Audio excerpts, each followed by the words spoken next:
അപ്പോൾ ഈ ഭൂമി നമ്മുടേതാണ്, കാരണം നമ്മൾ അവന്റെ മക്കളാണ്. ഹല്ലേലൂയ. ബൈബിൾ പറഞ്ഞു ഭൂമിയും അതിന്റെ സർവ്വ സമ്പത്തും ചരാചരങ്ങളും ദൈവം മക്കൾക്ക് വേണ്ടി ദൈവം കൊടുത്തു എന്ന് സങ്കീർത്തകൻ പറയുന്നു.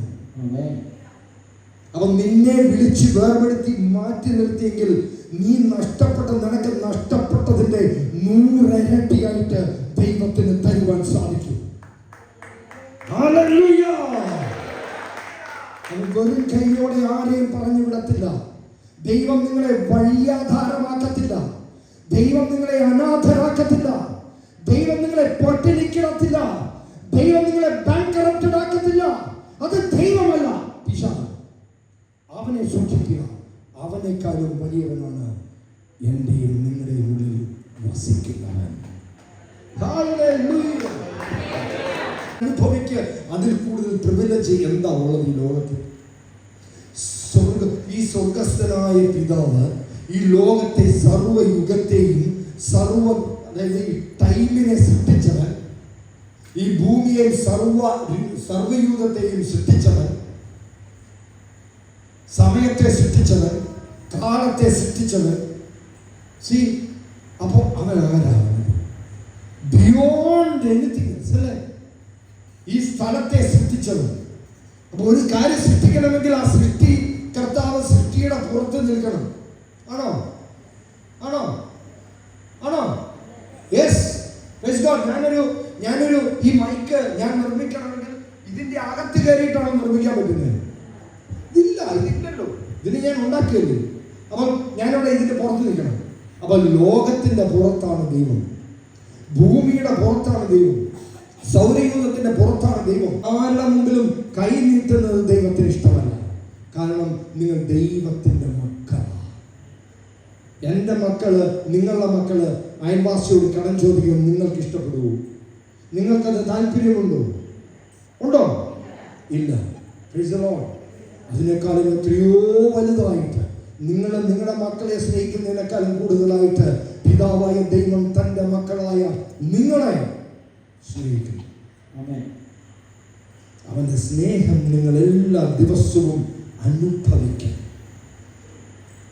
അവന്റെ സ്നേഹം നിങ്ങൾ എല്ലാ ദിവസവും അനുഭവിക്കണം. നിങ്ങൾ എല്ലാ ദിവസവും അവന്റെ കരുതൽ അനുഭവിക്കണം. അവന്റെ കരസ്പർശനം നീ അനുഭവിക്കണം. അവന്റെ സ്പർശനം, അവന്റെ അഭിഷേകം നിങ്ങൾ അനുഭവിക്കണം. ഹല്ലേലൂയ. അടുത്തിരിക്കുന്നത് പരിശുദ്ധാത്മാവിന്റെ അഭിഷേകം നീ എല്ലാ ദിവസവും അനുഭവിക്കണം. ഇന്ന് ആലോചിച്ച് നോക്കാം, ഞാൻ എൻ്റെ പരിശുദ്ധാത്മാവിനെ പൂർണ്ണമായിട്ടാണോ സ്നേഹിക്കുന്നത്? ഞാൻ എൻ്റെ ദൈവത്തെ പൂർണ്ണ മനസ്സോടുകൂടിയാണോ സ്നേഹിക്കുന്നത്? അടുത്തിരിക്കുന്നതോട് പറഞ്ഞിട്ട് അടുത്തിന് നിങ്ങൾ പൂർണ്ണ ഹൃദയത്തോടു കൂടിയാണോ പരിശുദ്ധാത്മാവിനെ സ്നേഹിക്കുന്നത്? അടുത്തിരിക്കുന്നതോട് ചോദിച്ചു. നാളെ നിങ്ങളുടെ കടങ്ങൾ എഴുതി പരിശുദ്ധാത്മാവിന്റെ കരങ്ങളിലാണ് കിടന്നുറങ്ങുന്നത്. ഒന്ന് ആലോചിച്ചു, സങ്കല്പിച്ചു നോക്കി. പരിശുദ്ധാത്മാവിന്റെ കരങ്ങളിൽ കിടന്നുറങ്ങുന്നു. കസേരയിലല്ല ഉറങ്ങുന്നത്, മറിച്ച് എവിടെ? ഉള്ളിലുറങ്ങുന്ന ബോധ്യപ്പെട്ട് കഴിഞ്ഞാൽ നിനക്ക് ആരെയും ഭയപ്പെടേണ്ട കാര്യമില്ല. നീ മനുഷ്യനെ ഭയപ്പെടുത്തില്ല. ഹല്ലേലൂയ. 2 കാര്യങ്ങൾ നിങ്ങൾ ചെയ്യണം. ദൈവത്തെ നിങ്ങൾ ആരാധിക്കണം, മനുഷ്യനെ ഭയക്കണം. ഹല്ലേലൂയ. ഇത് 2 നിങ്ങൾ ചെയ്താൽ നിങ്ങൾ വിജയിക്കും. നിങ്ങൾ വിജയിക്കും. ദൈവത്തിന് അസാധ്യമായത് ഒന്നുമില്ല എന്നുള്ള പൂർണ്ണ ബോധ്യം നിങ്ങൾക്കുണ്ടോ? ഉണ്ടോ? ദൈവത്തിന് എൻ്റെ ജീവിതത്തിൽ എന്തും എന്നെ കൊണ്ട് ചെയ്യാൻ സാധിക്കും, അവൻ എന്നെ എന്തുമാക്കി തീർക്കാൻ പറ്റും എന്നുള്ളൊരു വിചാരമുണ്ടോ? ഉണ്ട്. ഉണ്ടാകണം. അതാണ് ക്രിസ്തുവിന്റെ മക്കൾ. ഹല്ലേലൂയ. ഇത് എത്ര പേര് പറയാം? ആ സന്തോഷവാർത്ത ഞാൻ പറയാൻ പോവുകയാണ്. നിന്റെ ഉള്ളിലുള്ളവൻ പുറമെയുള്ളവനേക്കാളും വലിയവനാണ്. നിന്റെ ഉള്ളിലുള്ളവൻ പുറമെയുള്ളവനേക്കാളും വലിയവനാണ്. അത് വലിയൊരു സന്തോഷവാർത്തയല്ലേ? ദൈവരാജ്യത്തെ കുറിച്ച്. ഓക്കെ, അപ്പോൾ പരിശുദ്ധാത്മാവ് വസിക്കുന്ന സ്ഥലം എന്താണ്? ദൈവരാജ്യം. അപ്പോൾ ആ ദൈവരാജ്യം എവിടെയാ? നമ്മുടെ ഹൃദയത്തിൽ. ഹല്ലേലൂയ. നിന്റെ ഉള്ളിലുള്ളവൻ പുറമേയുള്ളവനേക്കാളും വലിയവൻ. ഹല്ലേലൂയ, ശക്തനാണ്. ഹല്ലേലൂയ, ഉറക്കൂ മക്കളെ. അടുത്തിരിക്കുന്നത് പറഞ്ഞേ, ദൈവരാജ്യം നിങ്ങളിൽ വസിക്കുന്നു. ദൈവരാജ്യം, അതുകൊണ്ടാണ് കർത്താവ് പറഞ്ഞത് ദൈവരാജ്യം നിങ്ങളിൽ തന്നെ ഉണ്ടായിരുന്നു. ദൈവരാജ്യം നിങ്ങളിൽ തന്നെ ഉണ്ടായിരുന്നു. ഹല്ലേലൂയ. ചില മനസ്സുകൾക്ക് ചിലക്കൊന്നും ഉൾക്കൊള്ളാൻ പറ്റത്തില്ല. ദൈവരാജ്യം അത് ദൈവത്തിന് വസിക്കുന്നതല്ലേ? മക്കളെ, നിങ്ങൾ പരിശുദ്ധാത്മാവിന്റെ ആലയം എന്ന് വചനം പറയുന്നു. എന്താണ് അടുത്തിരിക്കുന്നത്? പരിശുദ്ധാത്മാവിന്റെ ആലയമാണ്. പരിശുദ്ധാത്മാവിന്റെ അടുത്തിരിക്കുന്നത് നിങ്ങൾ പരിശുദ്ധാത്മാവിന്റെ ആലയമാണ് എന്ന് പറയുന്നു. വിശ്വസിക്കുന്നില്ല? Hallelujah, praise God, hallelujah. ക്രിസ്തുവിന് പുറത്തുള്ളവർ പറയും മരണമെന്ന്, എന്നാൽ ക്രിസ്തുവിനുള്ളവർ പറയും ജീവൻ. ഹല്ലേലൂയ. നമ്മൾ ഇവിടെ ഈ ലോകത്തിൽ നിന്ന് മാറ്റപ്പെടുക മാത്രമാണ് ചെയ്യുന്നത്. ഈ ലോകത്തുനിന്ന് ഈ ലോകത്തുനിന്ന് ജസ്റ്റ് മാറ്റപ്പെടുന്നു മറ്റൊരു ലോകത്തിലേക്ക്, കർത്താവിന്റെ ലോകത്തിലേക്ക്, സ്വർഗത്തിലേക്ക്, ജഡം അസ്ഥികളും ജഡവും ഇല്ലാത്ത ഒരു ലോകത്തിലേക്ക്, ആത്മാവ് മാത്രമുള്ള ലോകത്തിലേക്ക്. Hallelujah, hallelujah, hallelujah. അതെ, എനിക്ക് മരണമില്ലെന്ന് അടുത്ത് ഇരിക്കുന്നവരോട് ധൈര്യമായിട്ട് പറഞ്ഞു. മരണം എന്ന് പറഞ്ഞാൽ നരകത്തിൽ പോകുന്നവർക്കും മരണമില്ല, അത് വേറെ രസം. അവൻ നരകത്തിൽ കിടന്ന് അനുഭവിക്കും അല്ലേ? സ്വർഗത്തിലാണെങ്കിലും മരണമില്ല, നരകത്തിലാണെങ്കിലും മരണമില്ല. പക്ഷെ അനുഭവിക്കുന്ന മുഴുവൻ നരകത്തില്ല. സ്വർഗത്തിൽ സന്തോഷത്തോടു കൂടി കർത്താവിന്റെ സന്നിധിയിൽ ഇരിക്കാം. ഹല്ലേലൂയ. അതൊരു മനോഹരമായ സംഭവമാണ് സഹോദരങ്ങളെ. അതിൽ കൂടുതൽ സംഭവമില്ല. നിത്യജീവൻ എന്ന് പറഞ്ഞാൽ അതൊരു സൂപ്പറാണ്. നിങ്ങളും പറയുന്നത് ഓടിച്ചൊന്ന് ആത്മഹത്യ ചെയ്യരുത്. ആഴങ്ങളെ സ്പർശിക്കുന്നു.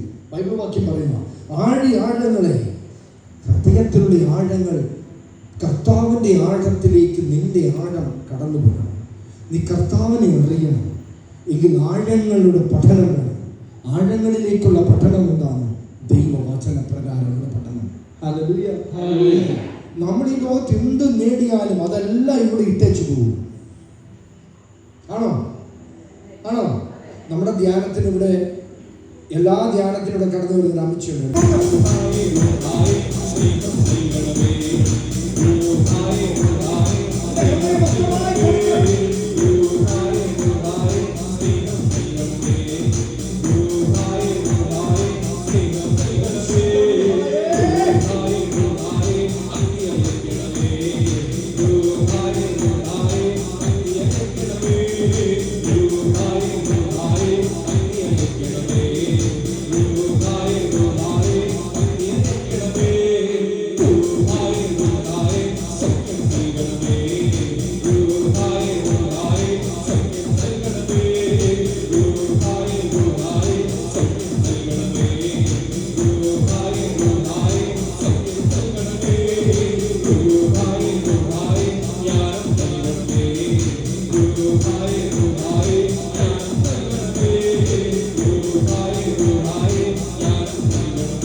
നിങ്ങൾക്കുള്ള ലവ് ലെറ്റർ. ഈ ലവ് ലെറ്റർ നമ്മൾ വായിക്കുമ്പോൾ രോമാഞ്ചമണിയണം. Thank you Lord. നിന്നെ കരുതുന്നവൻ ഞാനല്ലയോ, ഭയപ്പെടേണ്ട, നിന്റെ വലം കരം പിടിച്ച് ഞാൻ നിന്നെ നടക്കും. ദൈവവചനം അത് നിന്റെ ഉള്ളിലേക്ക് കയറ്റണം. യെസ്, ആ വചനം നിന്റെ ആത്മാവുമായിട്ട് ഒന്നാകണം, നിന്റെ ദേഹിയും ശരീരവുമായിട്ട് ഒന്നാകണം. അതുകൊണ്ടാണ് പൗലോസ് ഇങ്ങനെ പറഞ്ഞത്, മരണത്തിനോ ജീവനോ പിശാചിനോ ദൈവദൂതന്മാർക്കോ രോഗത്തിനോ ഈ ലോകത്തിലുള്ള വരുവാനിരിക്കുന്നതും വന്നതുമായ ഒരു ശക്തിക്കോ ദൈവസ്നേഹത്തിൽ നിന്നും എന്നെ വേർതിരിപ്പിക്കാൻ സാധ്യമല്ല. ഹല്ലേലൂയ. സത്യത്തിന് ഒന്നും മുടക്കം വരത്തില്ല. അതുപോലെയാണ് നിങ്ങളുടെ ജീവിതം. ഈ കർത്താവിന്റെ മകനാണെങ്കിൽ നിനക്കൊന്നിനും കുറവുണ്ടാവില്ല. യേശുവിന്റെ മകൻ വചനം പറഞ്ഞു, കർത്താവ് എന്റെ ഇടയനാണ്. എല്ലാവരും പറഞ്ഞു, എനിക്ക് വാഗത്ത് പറയുന്നതാണോ അത് ജീവിതത്തിൽ സംഭവിക്കണം. ഞങ്ങളുടെ ജീവിതത്തിലുള്ള എഴുതി തള്ളിയത് എന്റെ ദൈവം തമ്പുരാൻ. ഹല്ലേലൂയ. ജീവിക്കുന്ന സാക്ഷികൾ. പല സന്ദർഭങ്ങളിലും നിങ്ങൾക്ക് അനാവശ്യമായിട്ടോ അല്ലെങ്കിൽ വീടിന് വേണ്ടിയോ ലോൺ എടുത്ത് അത് അടയ്ക്കാൻ പറ്റിയില്ലെങ്കിൽ കർത്താവിനെ വിളിക്കുക. അവൻ ആർക്കും കടപ്പെട്ടിട്ടില്ല, അവൻ ആർക്കും കടക്കാരനല്ല. അവൻ നിന്റെ കടങ്ങൾ എഴുതി തള്ളും. ഹല്ലേലൂയ. അതാണ് യേശുക്രിസ്തുവിന്റെ വചനം പറഞ്ഞിരിക്കുന്നത്. ഹല്ലേലൂയ. യേശു എന്തുമാത്രം സ്നേഹിക്കുന്നുണ്ട് റൂഹാധ്യാനത്തിനെ. അടുത്തിരിക്കുന്ന വചനം ഭക്ഷിക്കുകയോ, ആ ദൈവവചനമാണ് നിന്റെ ആത്മാവിന്റെ വളർച്ച. ആ ദൈവവചനമാണ് നിന്റെ ആത്മാവിന്റെ പോഷകാംശങ്ങൾ. ആ ദൈവവചനമാണ് നിന്റെ ആരോഗ്യത്തിന്റെ ലക്ഷണം. ആ ദൈവവചനമാണ് നിന്റെ ആത്മാവിന്റെ ലക്ഷണം, നിന്റെ ആത്മാവിന്റെ വളർച്ചയുടെ അടിസ്ഥാനം. ദൈവവചനമാണ് നിന്റെ ജീവിതത്തിന്റെ എല്ലാ പ്രശ്നങ്ങൾക്കും പരിഹാരം. ആ ദൈവവചനം. ഹല്ലേലൂയ.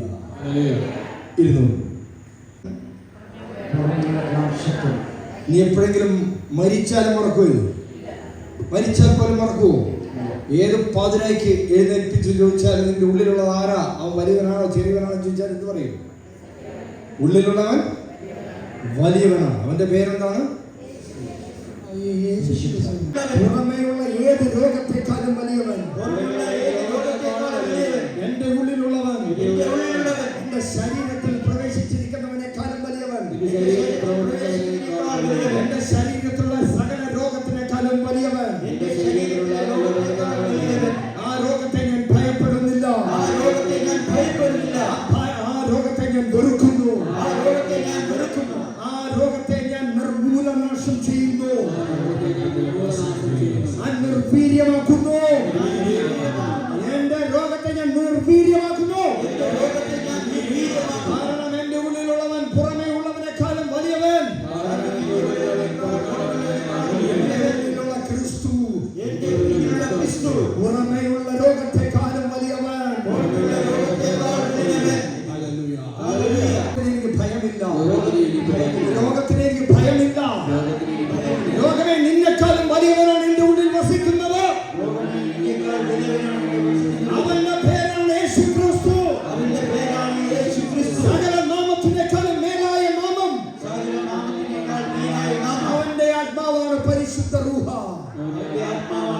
ആ റൂഹായെ ഞാൻ സ്വീകരിക്കുകയാണ്. പരിശുദ്ധ റൂഹായെ സ്വീകരിക്കുകയാണ്. പരിശുദ്ധാത്മാവിനെ സ്വീകരിക്കുകയാണ്. യേശുക്രിസ്തുവാണ് എന്റെ കർത്താവ്. യേശുക്രിസ്തുവാണ് എന്റെ നാഥൻ. യേശു മരിച്ചുയർത്തെഴുന്നേറ്റു എന്ന് ഞാൻ വിശ്വസിക്കുന്നു. യേശുക്രിസ്തു മരിച്ചുയർത്തെഴുന്നേറ്റു എന്ന് ഞാൻ വിശ്വസിക്കുന്നു. യേശുവാണ് എന്റെ ഉള്ളിലുള്ളവൻ. അവൻ പുറമേ ഉള്ളവനേക്കാളും വലിയവൻ. എന്റെ ഉള്ളിലുള്ളത് ക്രിസ്തുവാണ്. പുറമേ ഉള്ള ഏതവനേക്കാളും വലിയവൻ എന്റെ ഉള്ളിലുള്ളവനാണ്.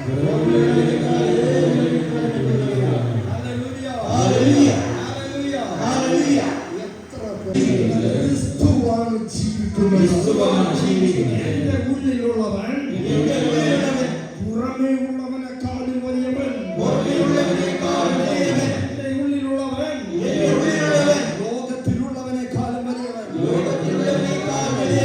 എന്റെ ഉള്ളിലുള്ളവൻ പുറമേ ഉള്ളവനേക്കാളും വലിയവൻ.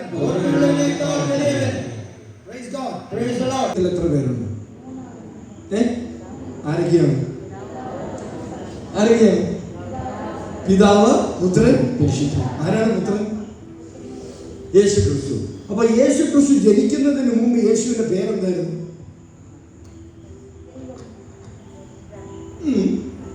ദൈവം എന്ന് പറയാം. ഓക്കെ. പക്ഷെ വേറൊരു പേരുണ്ടായിരുന്നു. ദൈവവചനം എന്നറിയപ്പെട്ടിരുന്നു. ദൈവവചനം എന്നറിയപ്പെടുന്നു. അപ്പൊ ദൈവവചനം ആരാണ്? യേശു. വചനം മാംസമായി നമ്മുടെ ഇടയിൽ പിറന്നു. ആദിയിൽ വചനം ഉണ്ടായിരുന്നു. വചനം ദൈവത്തോടു കൂടിയായിരുന്നു. ആ വചനം ദൈവമായിരുന്നു.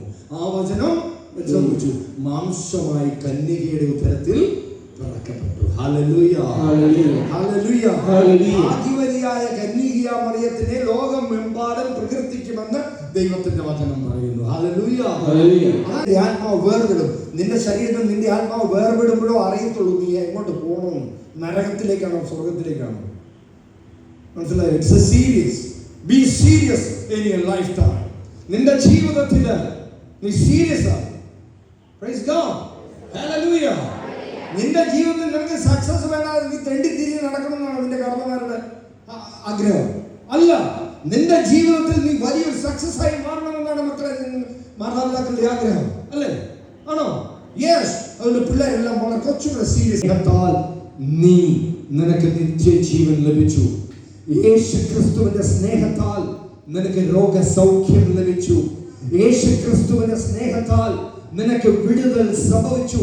ദൈവത്തിന്റെ അനന്തമായ സ്നേഹം കാൽവരി കുന്നിൽ ക്രൂശിൽ മേൽ പ്രദർശിപ്പിക്കപ്പെട്ടു. എന്താണ് സംഭവിച്ചത്? കർത്താവായ യേശുക്രിസ്തുവിന്റെ അനന്തമായ ദൈവത്തിന്റെ അനന്തമായ സ്നേഹം കാൽവരി കുന്നിൽ ക്രൂശിൽ പ്രദർശിക്കപ്പെട്ടു. പരസ്യമായി പ്രദർശിപ്പിക്കപ്പെട്ടു. പരസ്യമായി, അതായത് രഹസ്യമായിട്ടല്ല, പരസ്യമായി. കർത്താവിന്റെ വചനം പറഞ്ഞിരിക്കുന്നു, അവൻ പരസ്യമായി അവൻ സ്വയം അവന്റെ ക്രൂശുമരണം പ്രദർശിപ്പിച്ചതുകൊണ്ട് സകല പൈശാചിക ദുർശക്തിയുടെ ആയുധവർഗവും അവനെ വെപ്പിച്ച് അവനെ കീഴടക്കി. പിശാചിന് നിങ്ങളുടെ രോഗത്തിന്റെ മേൽ അധികാരമുണ്ട്. ഹല്ലേലൂയ. എന്നാൽ ആ രോഗത്തിന്റെ മേലുള്ള അധികാരത്തെ തകർക്കുവാൻ കർത്താവായ ഈശോ മിശിഹായുടെ അധികാരം നമുക്ക് നൽകിയിരിക്കുന്നു. ഹല്ലേലൂയ. ഈ അധികാരം ഉപയോഗിച്ച് എന്ത് ചെയ്യണം? നിങ്ങളുടെ രോഗത്തെ നിങ്ങൾ തന്നെ ഉപേക്ഷിക്കണം. നിങ്ങൾക്ക് അതിനുള്ള അധികാരമുണ്ട്. നിങ്ങൾ കരഞ്ഞോണ്ടിരിക്കുന്ന യേശുവിന്റെ എല്ലാം സാധ്യമാണ്. ആദ്യമായിട്ട് റൂഹാധ്യാനത്തിൽ വരുന്നവരെന്ന് യേശുവിന്റെ നാമത്തിൽ എല്ലാം നെഗറ്റീവിനെ ഞാൻ പറച്ച് ദൂരെ അറിയാം. എല്ലാം നെഗറ്റീവിനെ ഞാൻ പറച്ച് ദൂരെ അറിയാം. എല്ലാം നെഗറ്റീവിനെയും പറിച്ച് ഞാൻ ദൂരെ കളയാം. പരീക്ഷ എഴുതാൻ പോകുമ്പോഴേ ആദ്യം പറയും, ഞാൻ ജയിക്കുമോ, തീർന്നു. അങ്ങനെ പറയരുത്. നിങ്ങൾ പരീക്ഷ എഴുതാൻ പോവാണെങ്കിൽ മക്കളോട് ഞാൻ പറയാണ്, പരീക്ഷ ഞാൻ ഇന്ന് ജയിക്കും. ഇതെന്റെ last exam. Price the Lord. Praise the Lord. 10ാം class ആണ് പറഞ്ഞത്. ഇനി ഞാൻ 10ാം ക്ലാസ് വേറെ പരീക്ഷ എഴുതി ഇത് ലാസ്റ്റ് ആണ് ഞാൻ ചെയ്യും. OET ആണെങ്കിൽ അങ്ങനെയുള്ള OET ലാസ്റ്റ് പരീക്ഷയാണ് ഞാൻ ചെയ്യും. Price the Lord. Praise the Lord. യാതൊരു സംശയം വേണ്ട. നിങ്ങൾ എന്ത് പറയുന്നു നിങ്ങൾക്ക് ലഭിക്കും. Praise God. Praise the Lord. യേശു പറഞ്ഞു ഇറ്റ് ഈസ് ഫിനിഷ്ഡ്. തീർന്നു, തീർന്നു, പൂർത്തിയായിരിക്കുന്നു, സകലതും തീർന്നു. ഇനി നിങ്ങൾ ഒന്നും ചെയ്യണ്ട, വിശ്വസിച്ച് സ്വീകരിച്ചാൽ മാത്രം മതി. Amen. Hallelujah. ഒന്ന് കരങ്ങളെടുത്ത് വിശ്വസിച്ച് സ്വീകരിച്ചാൽ മാത്രം മതി മക്കളെ. സന്തോഷമാക്കണേ. നിങ്ങൾ കഠിനാധ്വാനം ചെയ്യുന്ന കാര്യമില്ല. എന്നുവെച്ചാൽ എന്താ പ്രാർത്ഥന, ഞാൻ പ്രാർത്ഥിച്ച് നേടി. മണ്ണാങ്കട്ട. നിന്റെ പ്രാർത്ഥനയൊന്നും ദൈവത്തിന് വേണ്ട. നീ പ്രാർത്ഥിച്ചില്ലെങ്കിലും ദൈവം തരും. ഹല്ലേലൂയ. എന്ന് വെച്ചാൽ പ്രാർത്ഥിക്കരുതെന്നല്ല, പ്രാർത്ഥന ഇൻഫർമേഷൻ അല്ല. Praise God. എല്ലാവരും പറയാം, പ്രാർത്ഥന ഒരു ദൈവത്തിനെ അറിയിക്കുകയല്ല. കർത്താവേ, എനിക്ക് ഈ പ്രോബ്ലം എല്ലാം ഉണ്ട്, ഇങ്ങനെയാണ്, ഞാൻ ഇന്ന് നാളെ രാവിലെ എങ്ങോട്ടാ പോകുന്നത്, തിരുവനന്തപുരത്തേക്ക് യാത്ര ചെയ്യുന്ന കർത്താവിന് അറിയാം. ഇൻഫർമേഷൻ കൊടുക്കുക കർത്താവിന്. മനസ്സിലായോ? കർത്താവിനെ അറിയിക്കുക, ഞാൻ നാളെ നേരെ പോകുന്നുണ്ട് കേട്ടോ. കർത്താവിന് അറിയത്തില്ല അതുപോലെ, കർത്താവിന് എല്ലാം അറിയാം. ഇൻഫർമേഷൻ അല്ല പ്രാർത്ഥന. പ്രാർത്ഥന ഫോർമേഷൻ. ഹല്ലേലൂയ. നിന്നെ മാറ്റാനുള്ളതാണ് എന്ത്? പ്രാർത്ഥന. ഹല്ലേലൂയ. ദൈവത്തെ മാറ്റാനോ ദൈവത്തിനെ അറിയിക്കാനുള്ള അല്ല പ്രാർത്ഥന, നിന്നെ മാറ്റാനുള്ളതാണ്. Hallelujah. Praise the Lord. Hallelujah. കർത്താവ് അവന്റെ ശരീരം ഭക്ഷിക്കുവാനും രക്തം പാനം ചെയ്യുവാൻ തരുകയാണ്. അതിന്റെ പരിണിത ഫലമാണ് എന്ത് സംഭവിച്ചത്? പെസഹ തിരുനാളിൽ യേശു അപ്പം എടുത്തു പറഞ്ഞു, ഇത് എൻ്റെ ശരീരമാകുന്നു, ഇത് എൻ്റെ രക്തമാകുന്നു. ഓക്കെ. 24 മണിക്കൂറിനുള്ളിൽ അതേ സംഭവം നടന്നു. യേശു അപ്പം മുറിച്ചു, കർത്താവിന്റെ ശരീരം മുറിക്കപ്പെട്ടു 24 മണിക്കൂറിനുള്ളിൽ. അതായത് ഇവിടെ വലിയൊരു പ്രവചന ക്രിയ നടക്കുകയാണ്. പ്രവചിക്കുന്നത് ആരാണ്? പ്രവചന ക്രിയ ചെയ്യുന്നതാരാണ്? യേശു ക്രിസ്തു. പ്രവചന ക്രിയ ആരിൽ കൂടിയാണ് സംഭവിക്കുന്നത്? യേശു ക്രിസ്തു ക്രൂശിൽ കിടന്ന് തന്റെ ശരീരം പിടഞ്ഞു മരിക്കുന്നതിന്റെ തൊട്ടു മുമ്പ് കീറി മുറിക്കപ്പെട്ട ശരീരം, ഉഴവുചാല് പോലെയുള്ള ശരീരം, സംസാരിക്കാൻ കഴിയാത്ത ക്രിസ്തുവിന്റെ അതിവിശാലമായ അൺസ്പീക്കബിൾ അഗാപ്പേ ലവ് ആയിരുന്നു ആ കുരിശിലുണ്ടായിരുന്നത്. അത് നിങ്ങൾക്ക് വേണ്ടിയായിരുന്നു, എനിക്ക് വേണ്ടിയായിരുന്നു, നമ്മൾ ഓരോരുത്തർക്കും വേണ്ടിയായിരുന്നു. നമ്മുടെ പാപങ്ങളുടെ പരിഹാരമായിരുന്നു, നമ്മുടെ രോഗങ്ങളുടെ സൗഖ്യമായിരുന്നു അവിടെ നടന്നത്. അതാണ് കർത്താവ് പറഞ്ഞത്, എല്ലാം പൂർത്തിയായിരിക്കുന്നു. എന്ന് വെച്ചാൽ മാനവരാശിയോടുള്ള ജനിക്കാനുള്ളവനും ജനിക്കപ്പെടാനുള്ളവനും ജനിച്ച കാലഘട്ടത്തിൽ ഉണ്ടായിരുന്നവന്റെയും സകല പാപങ്ങളും യേശു ക്രിസ്തു തന്റെ ശരീരത്തിന്മേൽ ക്രൂശിൽ വഹിച്ചു. ആമേൻ. ഹല്ലേലൂയ. ഹല്ലേലൂയ. ഹല്ലേലൂയ. ഹല്ലേലൂയ. ദൈവവചനം കേൾക്കുമ്പോൾ നിങ്ങളുടെ ഉള്ളിൽ എരിഞ്ഞു കയറാൻ തുടങ്ങണം. Is A spirit. അത് കേറാത്തതിന്റെ കാരണം നിങ്ങളുടെ ആത്മാവ് തുറക്കപ്പെട്ടിട്ടില്ല. നിന്റെ ആത്മാവിനെ ഒന്ന് തുറക്കുക. പറഞ്ഞ കർത്താവിന്റെ ആത്മാവിനെ ഞാൻ തുറക്കുകയാണ്. നിന്റെ വചനത്തിനായി തുറക്കുകയാണ്. നിന്റെ മനസ്സിനെ തുറക്കുകയാണ്. നിന്റെ ചെവികളെയും കണ്ണുകളെയും തുറക്കുകയാണ്. നിന്റെ ചെവിനെയും കണ്ണുകളെയും തുറക്കുകയാണ്. നിന്റെ ദേഹി ജീവനെ ഞാൻ തുറക്കുകയാണ്. നിന്റെ ദേഹി ജീവനെ ഞാൻ തുറക്കുകയാണ്. ദേഹം പറയാനല്ല, നിങ്ങൾ പറയാനാണ് ഞാൻ പ്രവർത്തിക്കുന്നത്. നിങ്ങൾ ഉറക്കെ പ്രാർത്ഥിക്കുക.